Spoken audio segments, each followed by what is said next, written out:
Hello Stampers! Thanks for joining me today. I've got a wonderful wave card for you today using the new early release stamp set bundle from Stampin' Up. I made this card. It's a long card which fits perfectly into one of the new slimline envelopes from Stampin' Up. So you can get a nice big scene on these cards, and they're just fun to work with. And these envelopes have a beautiful scalloped edge to the closure, which is on the side instead of the top or the bottom.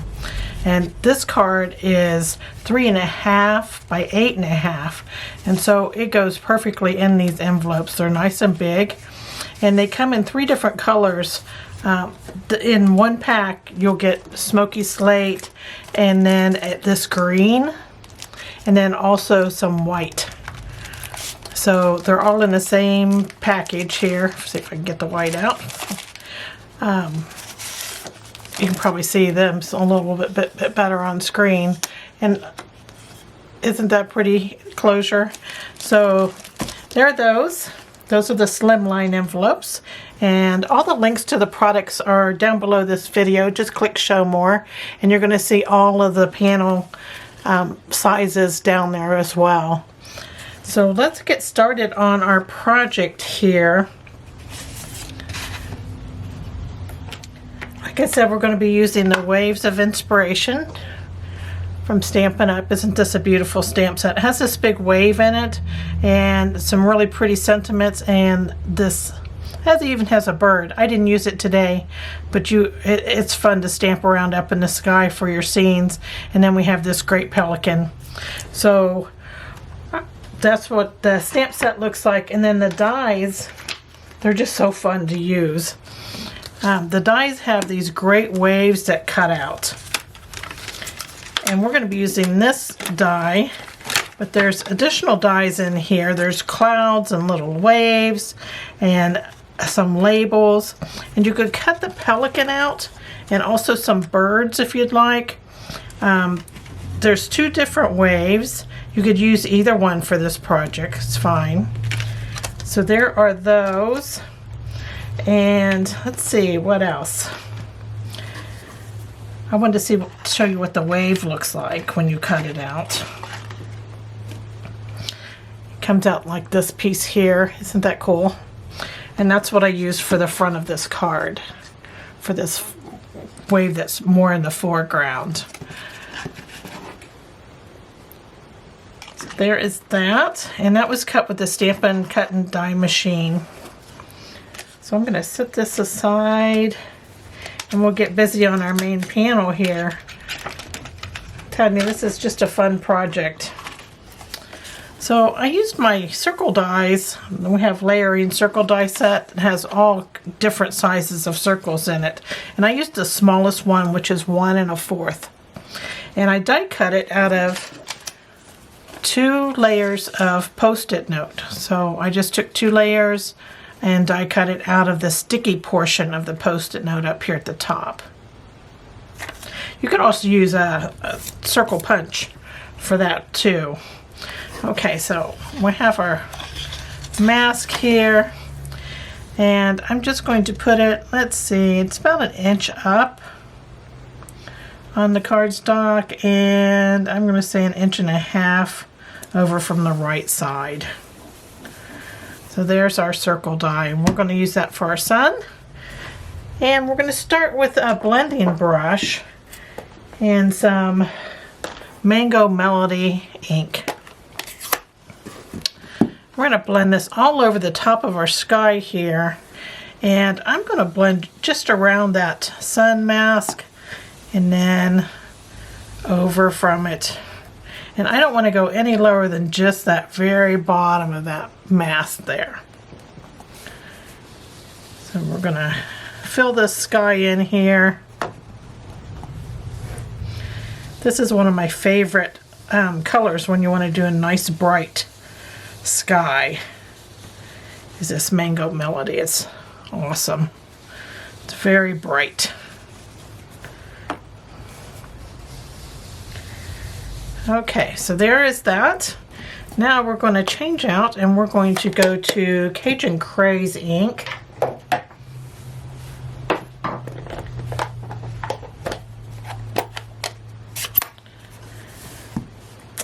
And I'm going to use a darker orange brush here for this.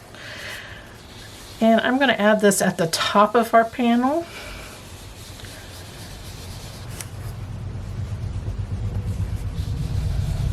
I don't want to get too low with this ink, just because I want those waves to show up nice and bright. So I don't want them to be over the Cajun Craze. So I'm putting all that at the top of the sky there.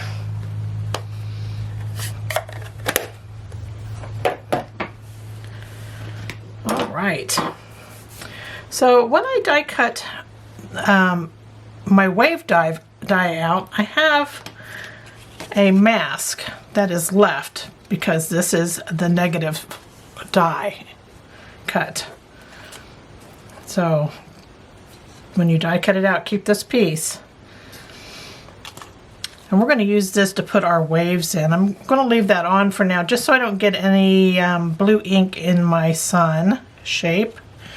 And I'm kind of lining this die cut at the bottom to the bottom of my cardstock, and then I'm going to move it over till I can just barely see that sun, and then I'm going to come over a little bit more because I don't want my wave to be over my sun shape. Okay, so there we have that, and we're going to use Pacific Point for these first two waves that we're putting in. And this first one, I want it to be fairly light. This is the furthest wave away from us, so I want it to be lighter in color. So I'm lightly putting this wave in. Be careful you don't go over the edge of that straight edge there. You might want to leave a little more paper just to be on the safe side. And if your maps move, just line it back up and continue on. This wave doesn't have to be filled all the way in. In fact, I'm going to kind of avoid this edge here too. You want just more around the actual wave itself. And just along the bottom there, just until this point here. So there's that. These waves are kind of fun just to play with.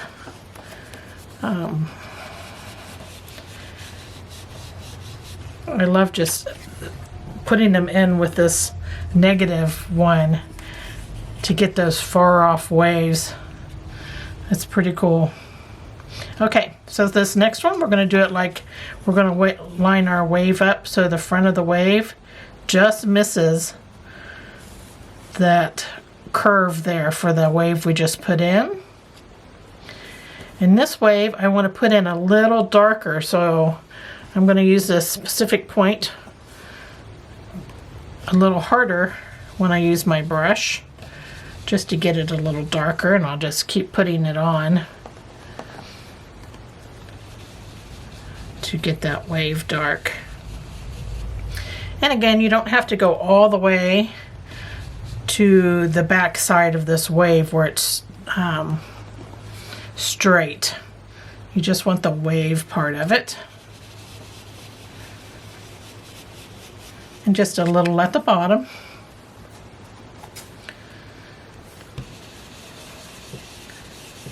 Don't you like creating something unexpected with your tools? See, there's two waves there. Okay, so I'm going to do our last wave here. And I think I'm going to have it to where it's showing more so closer to the front of that wave. I can see some of that orange there.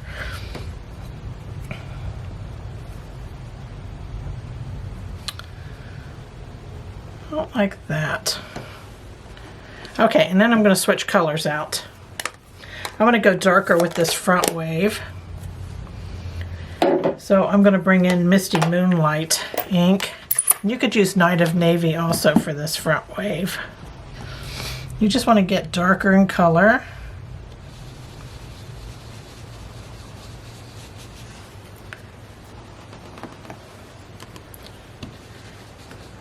And this one you're going to go all the way to the end of the paper.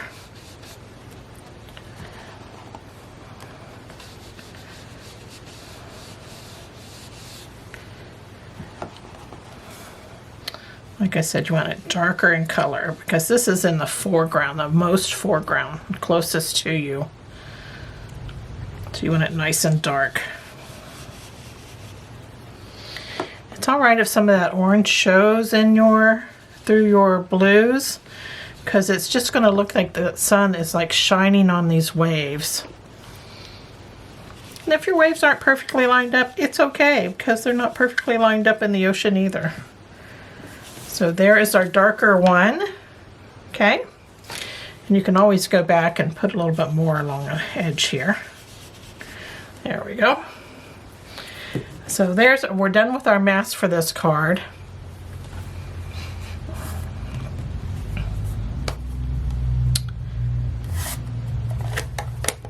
And now I'm going to bring in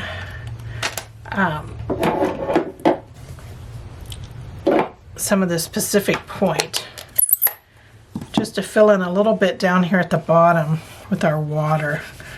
I want it to be blue along this edge here, just up to right under that sun where that wave kind of ends there. Because we're going to add a little beach part in here, and you can also add some just in this back wave here, just to close that in a little bit if you want to. It's totally up to you how much of that orange you want showing in your waves.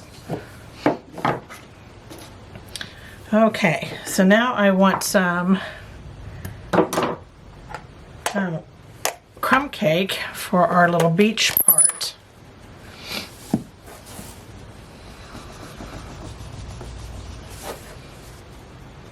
And we're going to add that right in here.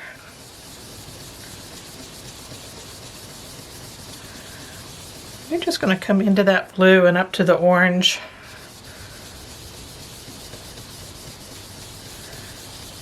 And I see I'm left with a bit of a white area there.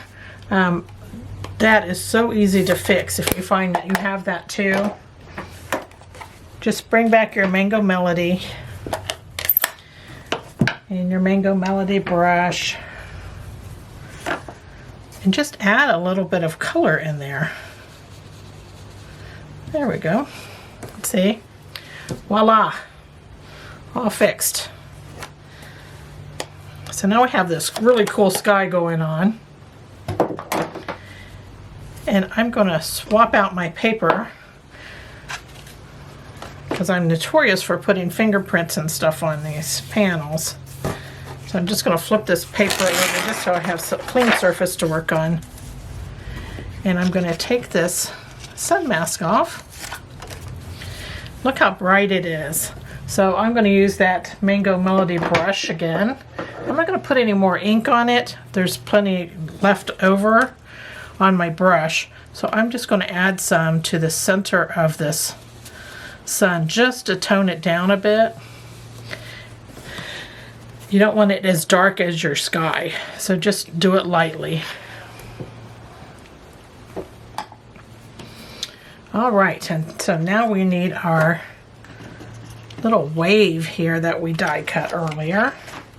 And I'm going to cut a bit of this off because this is how it cuts out, and it has a square end here. So I'm going to cut off where this comes down to a point here. I'm going to clip that first layer right there. And then I'm going to clip the square part off of this. And then clip this back of this wave here. And this is what I'm left with. And this is what we're going to adhere to our scene over that first wave. And just line it up as much best you can. And it's going to hang off here at the back, and that's fine. We're going to go ahead and adhere it on, and then we'll just trim it down. Even with our panel when we get done. So I'm just going to lightly use some multi-purpose glue here and add it on our little sea foam from our wave. And you can make this different colors if you wanted to. mean, it doesn't always have to be white. It could be like a soft green, like Pool Party or something like that. Like I said, just play with this. This is an awesome set to just mess around with.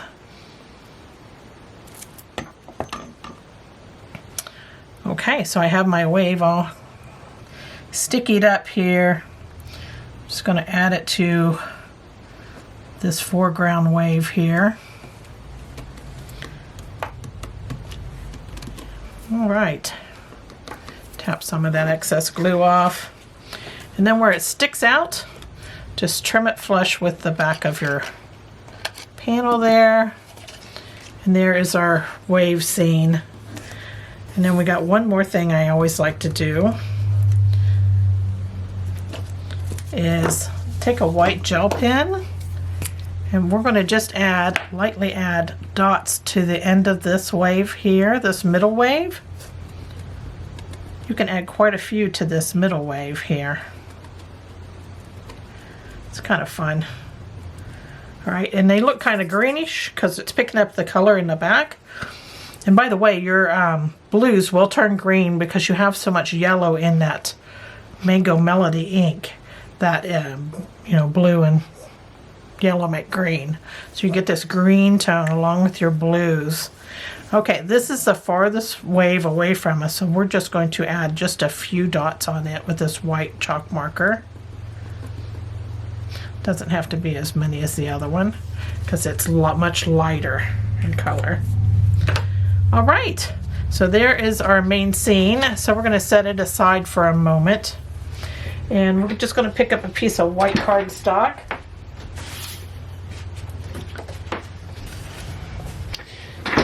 You just need a scrap of cardstock for this. You don't need this big piece. It's just what I had laying here close to me. So I have my Pelican stamp here, and I'm going to stamp it on this panel using basic gray ink.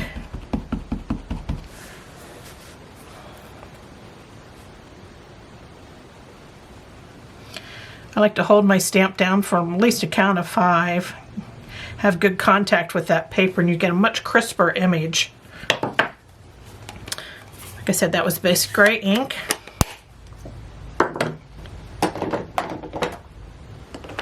All right. And now we're going to do just a bit of coloring. I'm going to use a light pumpkin pie Stampin' Blend marker to color in his little beak here.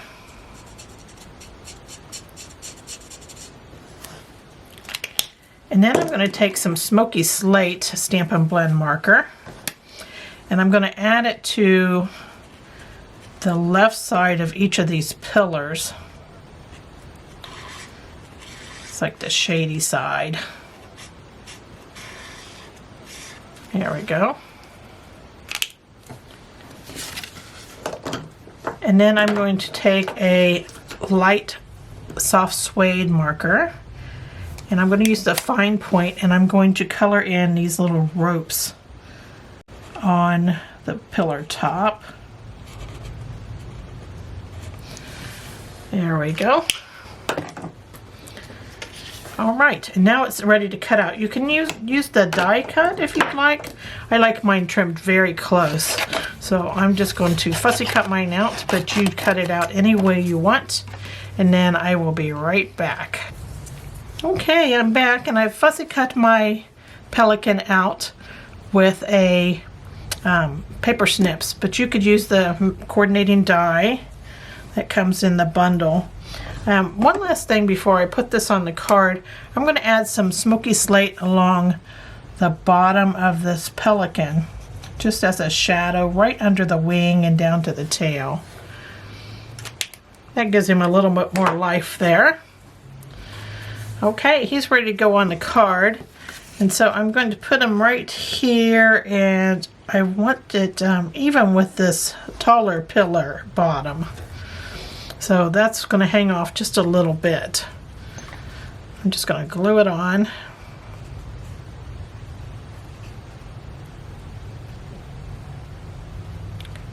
It's a cute little fella.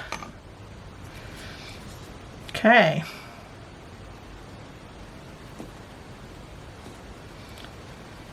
There we go. And now I'm just going to turn it over and cut the excess off, even with our panel. So our panel is all finished and ready to go. And now we're going to show you how I put it together. I have a Smoky Slate card base. It's 7 by 8.5, and then I folded it in half, so it measures 3.5 by 8.5. And then I cut 2 basic white panels that are 3 by 8, and one I used for our main panel, and the other one I used inside the card. And also inside the card I have a Mango Melody panel that's 3.25 by 8.25.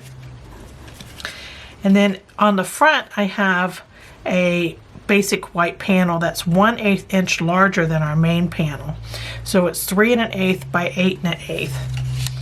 And it just gives that little frame that we needed just to have that scene pop out. And when I adhered it to my card base, I had it a little bit more towards the top than the bottom, just to offset it just a hair. So I'm going to add this on here. And there's plenty of room on the front of this panel to add a sentiment if you'd like, or you can add your sentiment on the inside. I'm leaving mine blank right now because I'm not sure what I'm going to use this for. I like to add sentiments to my cards as I use them. So here is this card all finished. And here's the one I made earlier. And I hope you enjoyed this tutorial and that you give it a try. Thanks for joining me today. Bye.